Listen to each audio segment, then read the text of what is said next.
അപ്പോൾ GA2100 time setting video ആണ്. അപ്പോൾ ടൈം സെറ്റ് ചെയ്യാനായിട്ട് ആദ്യം തന്നെ ഇത് ടൈമിൻ്റെ സെക്ഷനിൽ തന്നെയാണോ നോക്കണം. അലാം, സ്റ്റോപ്പ് വാച്ച്, അങ്ങനെ കുറേ ഫീച്ചേഴ്സ് ഉണ്ട്. ഓക്കെ, അപ്പോൾ ടൈമിൻ്റെ സെക്ഷനിൽ എത്തിയിട്ട് അഡ്ജസ്റ്റ് ബട്ടൺ ഞെക്കി പിടിക്കുക. അപ്പോൾ സെറ്റ് എന്ന് കാണിച്ചിട്ട് ഇതൊന്ന് റൊട്ടേറ്റ് ആവും. അപ്പോൾ റൊട്ടേറ്റ് ആയതിനു ശേഷം സ്റ്റാർട്ടും ലൈറ്റ് സ്വിച്ച് ഞെക്കിയിട്ട് ഡൽഹിയിലാക്കുക. എന്നിട്ട് മോഡ് ബട്ടൺ പ്രസ് ചെയ്യുക. ഓക്കെ, എന്നിട്ട് ഒന്നുകൂടെ മോഡ് ബട്ടൺ ഞെക്കുക. 12 hours ആണെങ്കിൽ 12 hours എന്ന് കൊടുക്കുക. ഒന്നുകൂടെ ഞെക്കുക. ഓക്കെ, എന്നിട്ട് അവർ ബട്ടൺ അഡ്ജസ്റ്റ് ചെയ്യുക. അവർ എത്രയാണോ എന്ന് വെച്ച് കഴിഞ്ഞാൽ അത് കൊടുക്കുക. 4 മണിയാണെങ്കിൽ 4 മണി.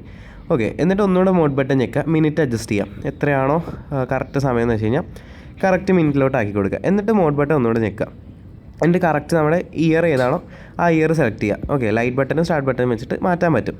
എന്നിട്ട് മോഡ് ബട്ടൺ ഒന്നുകൂടെ ഞെക്കുക. ഇത് നമ്മുടെ മന്ത് സെലക്ട് ചെയ്യാനാണ്. ഓക്കെ, അപ്പോൾ ഇത് ഏതാ മാസം എന്ന് വെച്ച് കഴിഞ്ഞാൽ ആ കറക്റ്റ് മാസം കൊടുക്കുക. എന്നിട്ട് കറക്റ്റ് ഡേറ്റ് ഒന്നുകൂടെ മോഡ് ബട്ടൺ ഞെക്കിയിട്ട് അത് മാറ്റാം. ഓക്കെ, എന്നിട്ട് ലൈറ്റ് 3 കൊടുത്താൽ മതി. അതെല്ലാം സ്റ്റാൻഡേർഡാണ്. ഓക്കെ, എന്നിട്ട് തിരിച്ച് ഡൽഹിയിലോട്ട് വരും. എന്നിട്ട് അഡ്ജസ്റ്റ് ബട്ടൺ കൊടുക്കുക. അപ്പോൾ ഇതെല്ലാം തിരിച്ച് കറങ്ങി കറക്റ്റ് അനലോഗും ഡിജിറ്റലും മാച്ചായിട്ട് ഉണ്ടാവണം.